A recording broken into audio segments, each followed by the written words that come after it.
이 시간 우리에게 주신 하나님의 말씀은 시편 78편 1절에서 8절까지 말씀 한 절씩 교독하도록 하겠습니다. 시편 78편 1절부터 8절까지 말씀입니다. 내 백성이여 내 율법을 들으며 내 입의 말에 귀를 기울일지어다.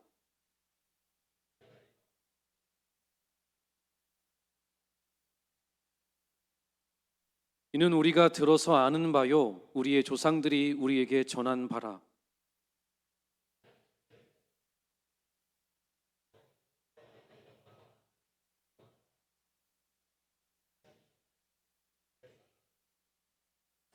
여호와께서 증거를 야곱에게 세우시며 법도를 이스라엘에게 정하시고 우리 조상들에게 명령하사 그들의 자손에게 알리라 하셨으니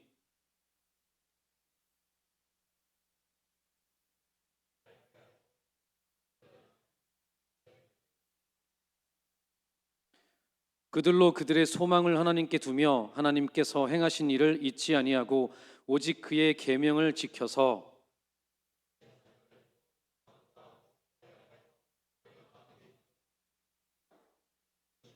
하나님께 충성하지 않는 사람과 같이. 아멘. 우리 옆 사람하고 인사하겠습니다. 사랑합니다. 축복합니다. 고맙습니다. 사랑합니다. 축복합니다. 고맙습니다. 네, 이번에 인사할 때는 사축고 인사하겠습니다. 사축고, 네, 사축고입니다. 2024년도에 꽤 오랫동안 음원 차트 1위에 있었던 노래가 있었습니다. 그 가사가 너무나도 인상적이고 생각하게 만드는 내용이어서 소개를 해드리겠습니다. 제목이 해피이고요. 그 가수는 데이식스라는 요즘 젊은 친구들이 좋아하는 그룹입니다. 가사 보면은 May I be happy, 내가 행복해도 될까요? 매일 웃고 싶어요. 걱정 없고 싶어요. 아무나 좀 답을 알려주세요. So help me, 도와주세요. 주저앉고 있어요. 눈물 날 것 같아요. 그러니까 제발 제발 제발요. Tell me it's okay to be happy. 나에게 말해주세요. 행복하게 될 거라는 걸요. 뭐 이런 내용입니다. 여러분, 내용이 어떻습니까? 좀 절절하죠, 그죠? 행복을 간절히 원하는 것 같은 그러한 메시지입니다. 이 노래가 발매되고 처음에는 반응이 없었어요. 그러다가 몇 달 뒤에야 갑자기 그 반응이 오더니 음원 차트 1위까지 역주행을 하는 것이죠. 보통은 원래 발매를 하면은 처음에 이제 1위 하다가 점점 떨어지는데 이 노래는 반대였어요. 반응이 없다가 갑자기 점점 올라가더니 1위까지 찍었던 노래입니다. 그러면서 그 뒤에 꽤 오랫동안 한 6개월에서 7개월 동안 계속 1위를 하는 거예요.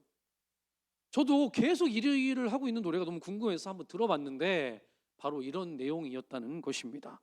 왜 이 노래가 계속 1위를 했던 것일까요? 물론 여러 이유가 있겠지만 당시 사람들이 진짜 외치고 싶은 속마음을 반영해 주었기 때문 아니겠습니까, 여러분? 이 노래의 가사처럼 우리는 궁극적으로 누구나 행복을 추구한다는 겁니다. 자, 질문하겠습니다. 여러분들은 행복하십니까? 오늘 오전에 담임 목사님께서도 이 부분에 대해서 말씀을 전해 주셨습니다.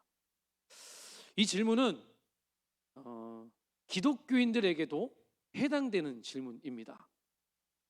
분명히 예수님을 믿고 있는데도 어떤 그리스도인들은 행복하지 않아 합니다. 사실 저도 20대 때는 행복하지 않았던 것 같아요. 그때도 저는 물론 예수님을 믿고 있었습니다. 너무 사랑해서 제 꿈이 당시에 순교였습니다.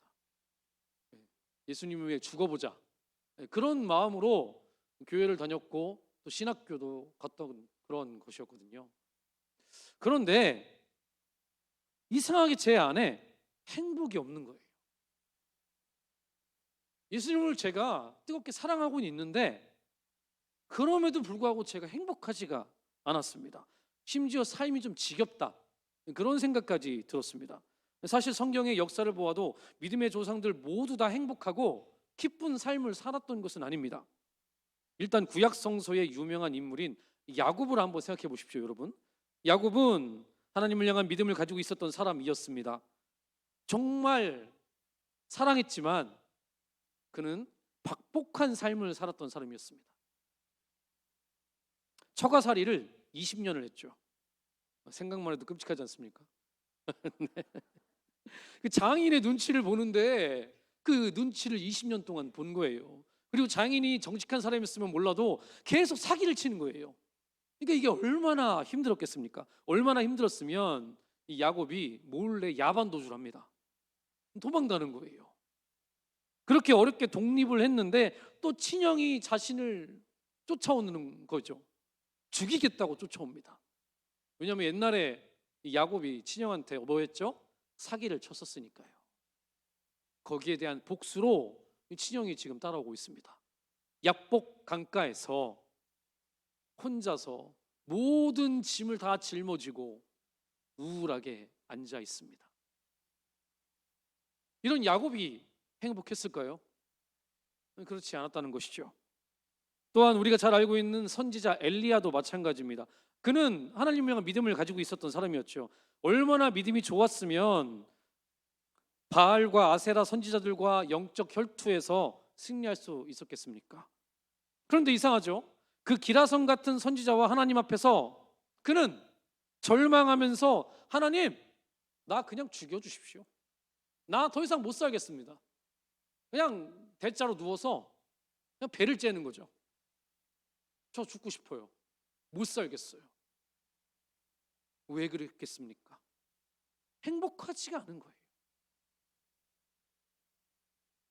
신약의 인물들을 볼까요? 예수님과 늘 함께했던 제자들은 어땠습니까? 행복했나요? 예수님과 정말 동행하는 것이 행복했다면 그들이 모두 예수님 곁을 떠났겠습니까?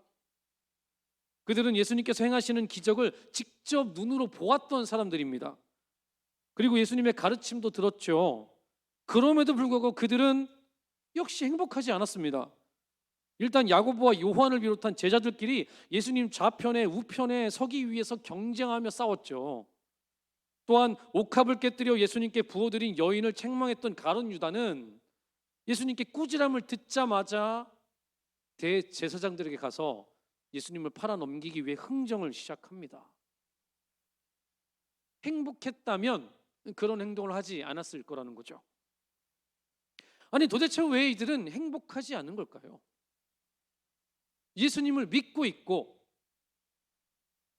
따라가고 있는데도 불구하고 왜 행복하지 않는 것일까요? 그 밖에도 예수 믿지 않은 수많은 사람들, 그 사람들도 마찬가지죠. 행복한 사람들이 별로 없습니다. 왜 그런 걸까요?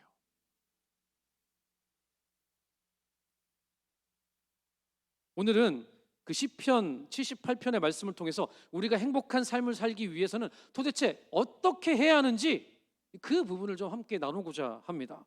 오늘 말씀 잘 들으면 여러분 가운데 행복이 찾아올 줄 믿습니다. 아멘. 한번 잘 들어보십시오. 본문의 내용을 살펴보기에 앞서서 본문을 기록한 저자에 대해서 간략하게 좀 제가 말씀드리겠습니다. 오늘 본문을 기록한 저자는 아삽이라는 사람입니다. 아삽은 다윗 왕 시대에 성전 찬양을 담당했던 주요 인물 중 하나로 레위 지파에 속한 사람이었습니다. 자막 보여주세요. 레위 지파에 속한 사람이었는데 이 사람이 성전 예배에서 찬양대의 지도자였어요. 우리 유영길 장로님 같은 분이었습니다. 하나님께 드리는 찬양과 예배를 인도하는 아주 중요한 역할을 했던 것이죠. 그는 성전에서 악기로 하나님을 찬양하기도 했습니다. 여기 보면은 드럼 있죠. 드럼에 심벌주 있죠. 이걸 재금과 같은 심벌주를 챙챙챙 치면서 하나님을 찬양하기도 했던 사람입니다. 그는 단순히 악기를 연주하거나 찬양대를 이끄는 예술가에 그치지 않았습니다. 그는 하나님에 대한 깊은 이해와 묵상으로 영감 넘치는 시편을 여러 편 만들었던, 그래서 하나님께 영광 돌렸던 그러한 예배자였다는 것이죠. 그가 쓴 오늘 본문인 시편 78편은 이스라엘의 역사를 회고하면서 하나님의 신실하심과 백성의 반역을 대조적으로 보여주는 교훈적 시편입니다. 자, 본문 말씀을 우리 한 절씩 한번 보겠습니다. 7절 말씀을 먼저 보겠습니다. 자, 7절 말씀. 자, 시작. 그들로 그들의 소망을 하나님께 두며 하나님께서 행하신 일을 잊지 아니하고 오직 그의 계명을 지켜서. 아멘. 자, 본문의 저자는 돌려만 하지 않고 직접적으로 말하고 있습니다. 그들로 그들의 소망을 하나님께 두며 행하신 일을 잊지 말고 그의 계명을 지키라. 네, 그렇습니다. 오늘 제가 여러분들에게 드리고 싶은 말씀은 따라하겠습니다. 하나님께 소망을 두라. 바로 이 말씀입니다.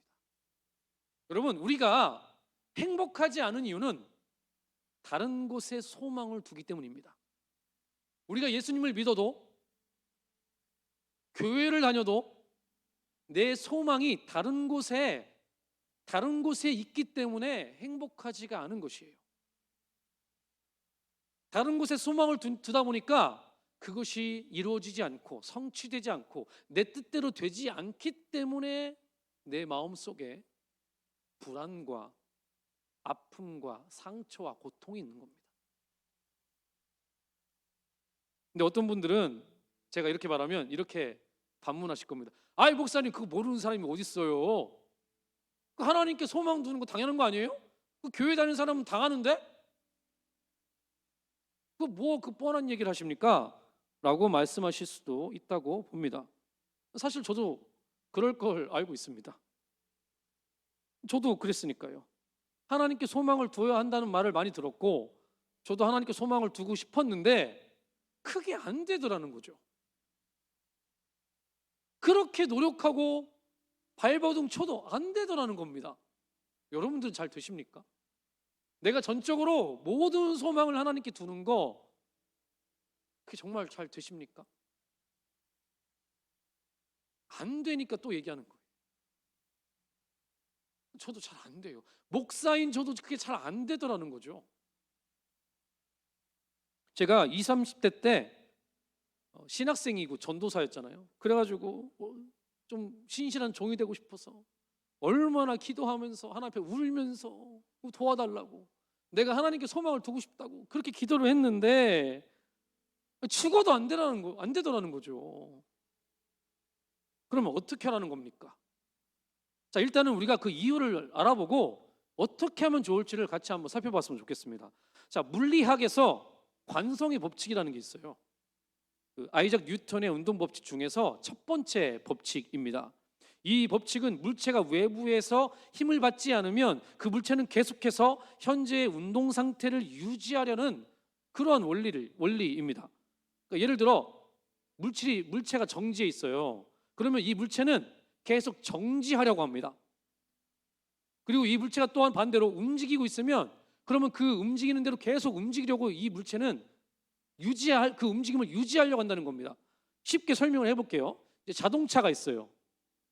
자, 자동차가 갑자기 출발하면 우리가 몸이 어떻게 되죠? 그죠? 이렇게 되죠. 그죠? 왜 이렇게 될까요? 우리의 몸은 원래 가만히 있었으면 그대로 유지하려는 그러한 관성이라는 게 있기 때문이라는 거죠. 근데 자동차는 앞으로 나가요. 그러면 내가 관성 때문에 몸이 이렇게 되는 거예요. 반대로 차가 이제 막 가고 있었어요. 가고 있는데 이제 갑자기 멈춰버려요. 그럼 어떻게 되죠? 몸이 이렇게 됩니다. 이것도 관성 때문인 거예요. 차로 탔으니까 계속 앞으로 나가는 그 움직임, 그 운동을 우리가 계속 유지하려고 하는데 갑자기 멈춰버리니까 움직이려고 했던 그 몸이 이렇게 되는 거죠. 이게 바로 관성입니다. 제가 왜 이걸 설명해 드리냐면요, 우리 안에 영적인 관성이 있다는 겁니다. 우리는 태어나면서부터 이 땅의 풍조, 이 땅의 학문, 세상의 사고와 사상, 이런 것들을 배우며 살아가고 있습니다. 그렇죠? 학교에 가서 학문과 교육으로 이 세상의 모든 것들을 배우고 있습니다. 그리고 그것들을 또 우리의 후손들에게도 가르치고 있죠. 물론 제가 말씀드리는 게 이 세상 학문이 다 잘못됐다라는 것들을 말하는 게 아니에요. 옳고 일리가 있는 것들도 상당히 많고 우리의 삶의 초석이 되는 부분들도 많이 있습니다. 그리고 제가 심지어 지금 설교하는 방식이요, 세상 학문에서 배운 그런 형식으로 지금 설교도 하고 있는 것입니다. 그리고 제가 스피치하는 이것도요, 수사 공부하면서 배운 부분입니다. 그런데 이것이 양날의 검이라는 거예요. 특히 과학적 사고와 이성적 사고는 현실 세계를 초월하는 어떤 현상과 마주했을 때 그때 부담감을 가져요. 이거 뭐지? 이거 이상한데? 저게 말이 돼? 아니, 사람이 무리를 걷는다고? 죽은 사람이 살아난다고? 바다를 가른다고? 이런 초자연적인 현상에 대해서 굉장히 부담감을 가지면서 냉소적인 빨간불이 팍 켜진다는 겁니다. 그게 바로 관성 때문이에요. 이전에 우리가 이 세상에서 배웠던 수많은 학문들, 세상의 풍조들, 그것들을 우리가 가지고 살다가 하나님을 만났는데 하나님이 기적을 행하신대요.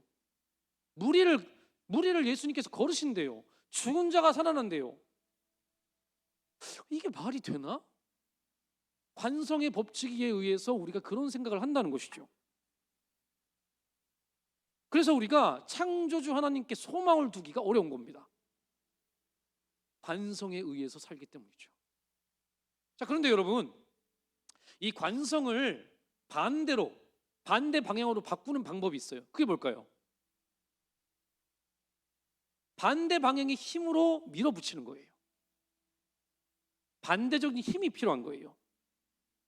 그 힘이 무엇인지를 오늘 본문에서 한번 찾아봤으면 좋겠습니다. 오늘 본문 7절에는 하나님께 소망을 두라고 했죠. 자, 그리고 1절부터 6절에 어떻게 소망을 둘 수 있는지에 대해서 나와 있습니다. 그 부분을 한번 차근차근 보았으면 좋겠습니다. 우리 먼저 1절, 2절을 볼까요? 자, 같이 천천히 읽어볼게요. 시작. 내 백성이여, 내 율법을 들으며 내 입의 말에 귀를 기울일지어다. 내가 입을 열어 비유로 말하며 예로부터 감춰졌던 것을 드러내려 하니. 자, 아삽은 백성들에게 율법을 듣고 입을 열어 예로부터 감춰진 것을 말하려 한다, 이렇게 말하고 있습니다. 자, 그 다음에 이제 진짜 무엇인지를 얘기하겠죠. 4절, 5절 말씀을 같이 보겠습니다. 자, 시작.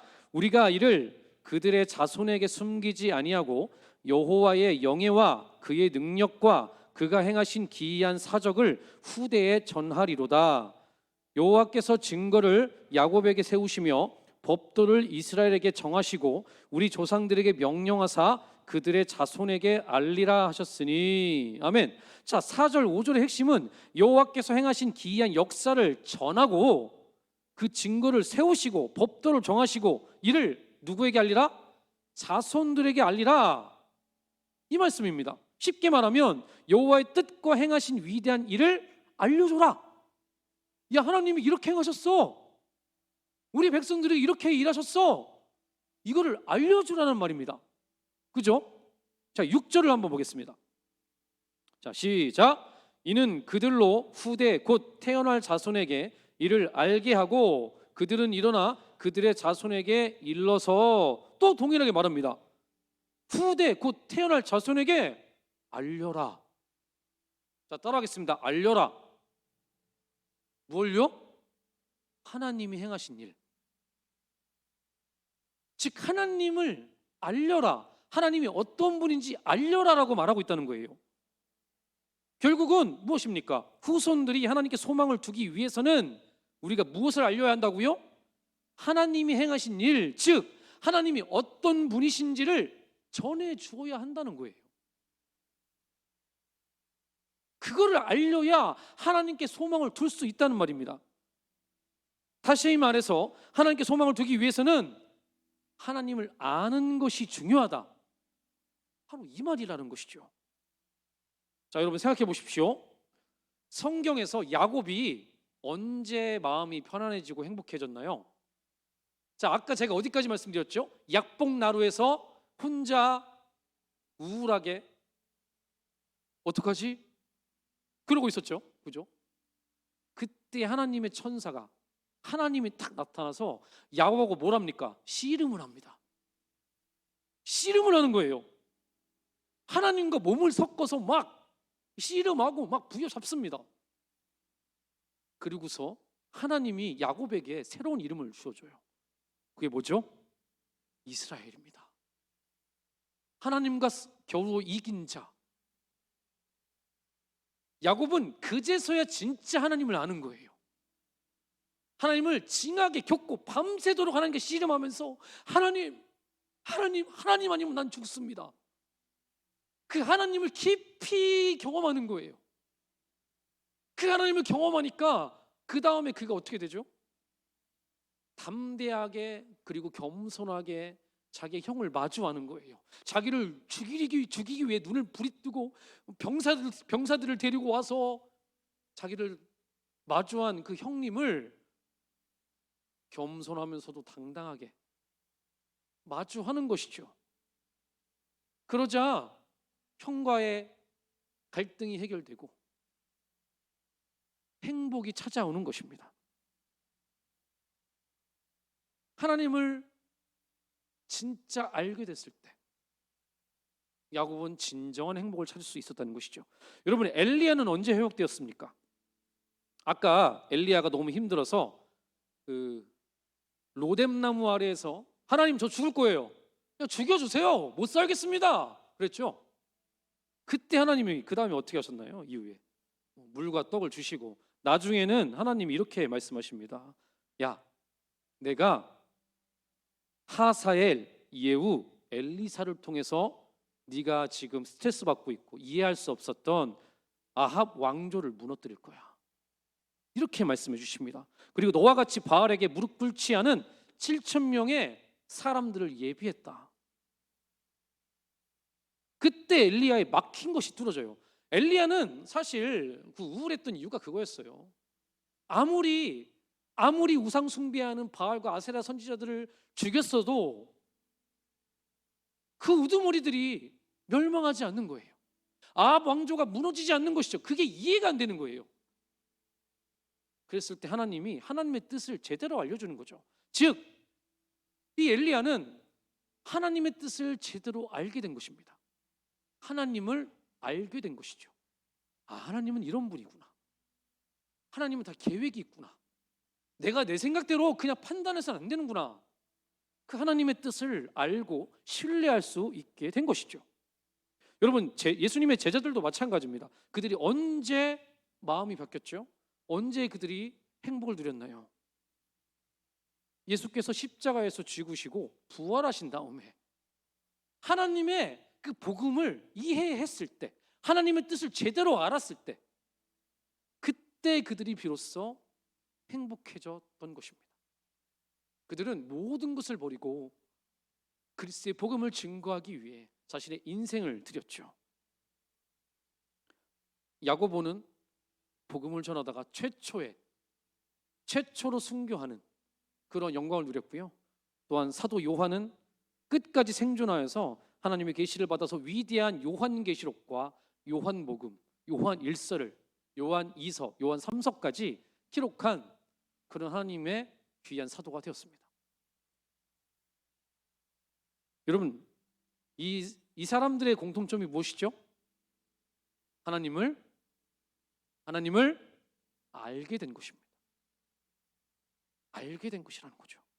그 하나님의 그 깊은 경륜을 알게 된 것, 그것 때문이라는 것입니다. 여러분, 하나님을 아는 만큼 우리의 인생의 행복을 누릴 수 있으심을 믿으시기 바랍니다. 왜냐하면 우리 인생의 해답은 하나님께 있기 때문입니다. 하나님을 깊이 알면 알수록 우리는 하나님 나라의 백성으로서 진정한 행복을 누리며 살 수 있게 되는 것이죠. 여러분, 이 핸드폰은 누가 가장 이 핸드폰에 대해 잘 알까요? 만든 사람이죠. 그 사람보다 아는 사람은 없습니다. 그죠? 자, 그렇다면 이 인간을 가장 잘 아는 분은 누굴까요? 저일까요? 저 하나님입니다. 하나님이 사람을 만드셨잖아요. 그래서 어떻게 하면 사람이 행복한지 하나님만이 아셔요. 그리고 그 사람이 어떻게 하면 행복하고 잘 살 수 있는지 기록한 책이 뭐죠? 그것이 바로 성경이라는 겁니다. 성경에는 하나님에 대해 우리가 깊이 알 수 있고 우리가 어떻게 하면 행복하게 살 수 있는지 다 기록되어 있다는 것이죠. 그냥 여러분, 물론 그냥 목사님 복잡해요, 어려워요, 그냥 믿으면 되는 거 아니에요? 라고 생각할 수도 있습니다. 옛날에 제가 20대 때 그렇게 믿었어요. 그냥 믿었습니다. 성경도 보지 않고 기도만 하면서 그냥 믿으면 되지, 어머니가 믿으라니까. 그리고 뭐 초등학교 때, 성경학교 때 배운 게 있으니까 그 정도만 알면 되지 않을까? 라는 생각으로 하나님을 믿었습니다. 그런데 하나님을 잘 모르니까요, 그냥 계속 제 안에 소망을 하나님께 둘 수가 없더라는 거죠. 관성의 법칙에 의해서 계속 저는 하나님을 믿는다고는 하지만 세상에 소망을 두고 살고 있는 저의 모습을 발견할 수밖에 없었습니다. 그러니까 맨날 울고 우울하고, 나는 왜 그러지? 나는 왜 교회 다니는데 이렇지? 그 생각만 들었던 것이죠. 그러면서 하나님 앞에 제가 뭐라고 기도했는 줄 아세요? 하나님, 저는 목사가 될 자격이 없는 것 같아요. 제가 무슨 자격이 있습니까? 그랬던 것이죠.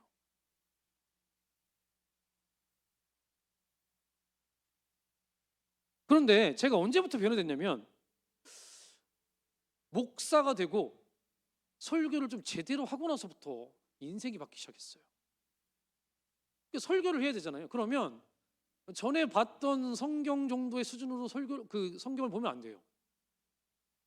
성경을 정말 천착이란 말 아시죠, 여러분?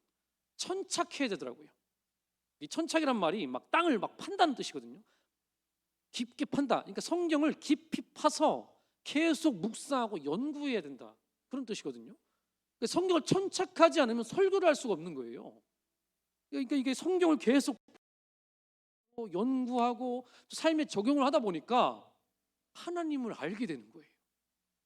하나님이 이런 분이구나. 하나님이 너무나 좋으신 분이구나. 이 성경의 의미가 이런 거구나. 그런 것들을 알게 되면서 진짜 하나님을 경험하게 되는 것이죠. 그때부터 제 인생이 바뀌기 시작합니다. 그리고 청년들, 우리 부가교회 와서 청년들하고 제자훈련, 양육훈련 하는데 애들이 질문이 어쩜 그렇게 날카로운지 저도 모르는 하나님에 대해서 자꾸 물어보는 거예요.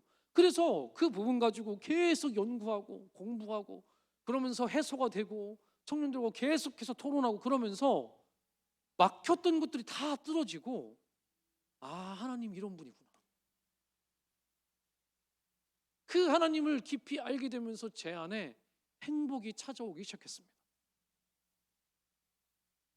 사랑하는 성도 여러분, 하나님을 더 알아가시기를 예수 그리스도 이름으로 축원드립니다. 하나님을 알려면요, 여러분 성경을 보셔야 돼요. 성경을 더 깊이 보셔야 됩니다.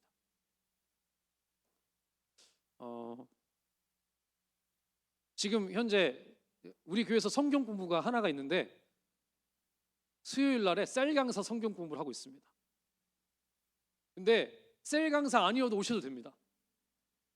얼마나 좋은지는 셀 강사 분들에게 한번 물어보세요. 그분들이 좋다고 저한테 말씀해 주셨습니다. 어떤 분은 심지어 녹음까지 해서 사람들에게 막 들려주기도 한다고 합니다. 오세요, 여러분. 오시면 여러분들이 그동안 평생 궁금했던 하나님에 대해서 알게 되는 은혜의 역사가 일어날 줄 믿습니다. 성경을 더 보셔야 됩니다. 그리고 목사님께서 말씀하시는 그 은혜의 말씀에 더 귀를 기울이셔야 됩니다. 그리고 하나님을 깊이 더 알아가고, 우리가 그냥 피상적으로 보는 그 예수님, 하나님은요 정말 빙산의 일각에 지나지 않습니다. 하나님은 무한하신 하나님이십니다. 그 하나님을 알게 될 때 우리 안에 행복이 찾아옴을 믿습니다. 자, 우리 호세아서 6장 6절 말씀에 자 한번 보겠습니다. 같이 읽어볼까요? 시작. 나는 인애를 원하고 제사를 원하지 아니하며 번제보다 하나님을 아는 것을 원하노라. 아멘. 하나님이 뭐라 하셨죠? 제사나 번제보다 하나님을 아는 것을 원한다고 합니다. 이게 그렇게 중요한 거예요. 하나님을 아는 것. 그 아는 만큼 행복하고요, 아는 만큼 축복도 받는 겁니다. 자, 또 한 곳 보면요, 신명기 32장 39절 자, 시작. 이제는 나 곧 내가 그인 줄 알라. 나 외에는 신이 없도다. 나는 죽이기도 하며 살리기도 하며 상하게도 하며 낫게도 하나니 내 손에서 능히 빼앗을 자가 없도다. 아멘. 여기서 하나님께서도 친히 자신에 대해서 알려주시죠. 뭐라 하죠? 나 곧 내가 그인 줄 알라. 나 외에는 신이 없다. 이렇게 말씀하십니다. 자, 여러분, 하나님을 아는 것, 이것은 단순히 지식을 말하는 게 아닙니다. 우리 담임 목사님께서 자주 말씀하셨는데 히브리어 야다라고 합니다. 아는 것, 이게 단순한 지식이 아니에요. 이것은 관계적이고 경험적인 암까지 포함되어 있는 것입니다. 내가 지식으로 아는 것뿐 아니라 하나님을 경험하고 하나님과 동행함으로 하나님을 아는 것. 그래서 그 창세기 4장 1절에 아담이 하와를 알았다고 표현할 때도 이 동일한 단어를 사용했습니다. 부부만큼 친밀한 관계적인 암, 그것을 말하는 겁니다. 야곱이 하나님과 씨름하여 알게 된 그 하나님, 엘리야가 그 고통 속에서 더 깊이 알게 된 그 하나님, 그리고 제자들이 십자가에서 죽으시고 부활하신 예수 그리스도, 그분을 제대로 알게 된 그 암, 여러분, 그것이 바로 야다예요. 그 하나님을 알아야 한다는 것이죠. 그 하나님을 알지 못하면 교회를 왔다 갔다 해도 우리 가운데 행복을 찾기가 어렵다는 거예요. 하나님께 소망을 두기가 너무나 어렵다는 거예요.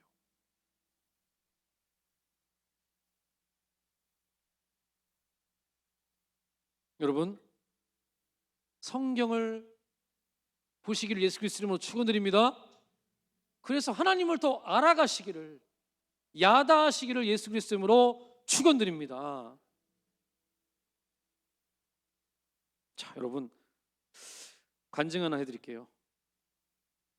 제가 2024년도에 딱 12월 31일에 박성희 목사님 가시고 선임 목사를 잡게 되면서 직감을 하고 있었어요.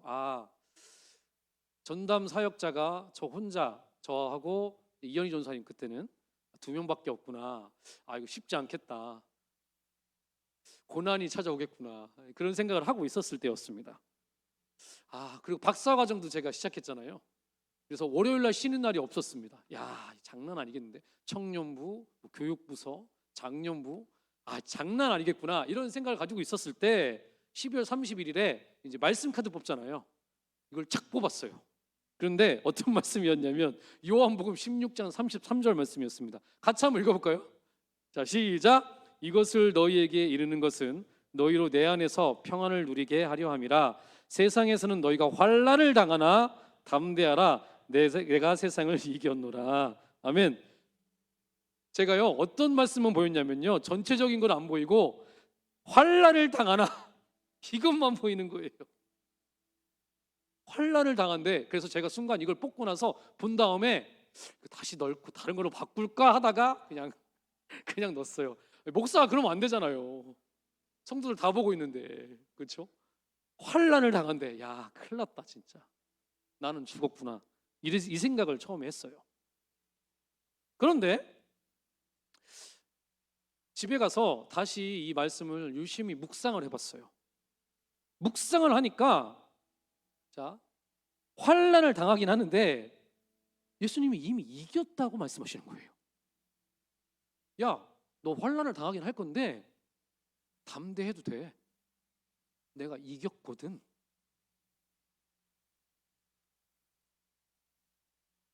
여러분, 아까 제가 관성대로 움직인 거예요. 자, 보세요. 사람은 관성대로 편한 게 좋고 쉬운 게 좋고 그런 게 좋죠. 그래서 말씀도 보는데 그냥 그것만 보이는 거예요. 환난을 당하나? 환난 당한대. 그런데 자, 말씀을 묵상을 하니까 하나님을 알아가게 되는 거예요. 하나님을 알게 되는 거죠. 하나님이 태환아, 환난을 당하지만 내가 이미 이겼어. 세상을 이겼어. 그리고 너는 담대하라. 그리고 내가 심지어 뭐라고 하셨냐면 그 환난 속에서도 평안을 주기 위해서 내가 이 말을 하는 거야. 자, 어떻게 생각하세요, 여러분? 저한테 딱 맞는 말씀이죠. 이 말씀을 묵상하니까 제가 너무나 행복한 거예요. 여러분, 이게 다른 겁니다. 하나님을 몰랐을 때는 나는 이제 환난이야. 이거 어떡하지? 어떻게 감당하지? 그래가지고 사실 저 볼 때마다 2025년도에 성도들이 힘들죠? 맨날 얘기하셔요, 저한테. 목사님 힘드시죠? 혼자서 힘드시죠? 저는 그때마다 제가 뭐라고 했는지 여러분 기억나십니까? 아니요, 하나도 안 힘들어요. 행복합니다. 제가 그렇게 대답할 수 있었던 이유가 바로 여기에 있었습니다.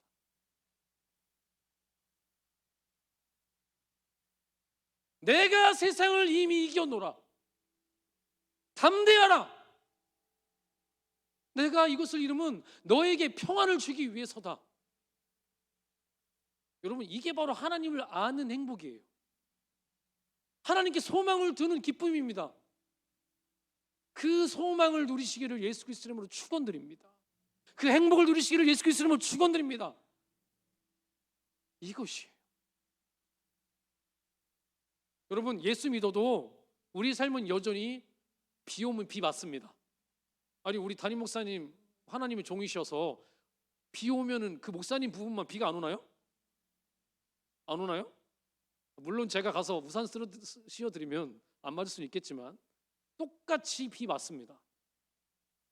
우리는 예수 믿어도 똑같이 비 맞고 똑같이 환난을 당할 수 있습니다. 그런데 중요한 건 뭐냐면 그 하나님이 나와 함께 하신다는 거예요. 그 하나님께 내 소망을 둔다는 겁니다.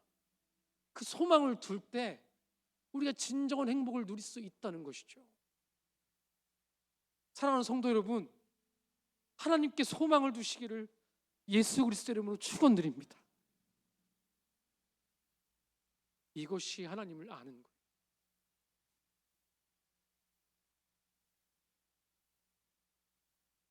세상은 아까 제가 서두에 데이식스라는 그 가수들이 노래했던 거 기억나시죠? 뭐라고 했어요? 제발 나에게 답을 알려주세요. 저 걱정 없고 싶어요. 행복하고 싶어요. 저 매일 웃고 싶어요. 제발 나에게 답을 알려주세요 라고 말하지만 여러분, 하나님은 우리에게 말씀하십니다. 담대하라. 내가 세상을 이기었어. 너에게 평안을 줄 거야. 우리가 하나님께 그렇게 소망을 둘 때 우리의 행복은 역주행할 줄 믿습니다. 오늘 말씀의 제목이 뭐죠? 행복이 역주행하다. 우리의 행복은 역주행할 겁니다. 왜냐하면 하나님께 소망을 두기 때문입니다. 여러분의 모든 인생의 행복이 하나님께 소망을 두고 행복이 역주행되는 그 은혜가 있으시기를 예수 그리스도 이름으로 축원드립니다. 기도하시겠습니다. 사랑하는 주님, 감사드립니다. 하나님, 우리가 교회를 다니고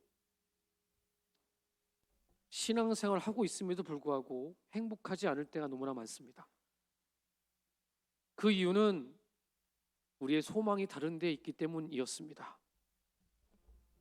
관성 때문에 우리의 소망을 하나님께가 아닌 세상에 둘 때가 너무나 많았습니다. 늘 사업에 승리해야 되고 공부하면 잘해야 되고 뭘 하면 꼭 잘 해내야 되는 그런 세상의 소망을 두는 우리의 모습, 하나님, 이것들을 좀 내려놓고 이제는 하나님께 소망을 두는 우리가 될 수 있도록 인도하여 주시옵소서. 하나님, 그때 비로소 우리의 행복이 역주행할 것입니다. 우리 모두가 하나님께 소망을 두며 이 땅에서부터 천국을 경험하는 진정한 행복을 누리는 우리 모두가 될 수 있도록 인도하여 주시옵소서. 감사드리며 예수 그리스도의 이름으로 기도합니다. 아멘.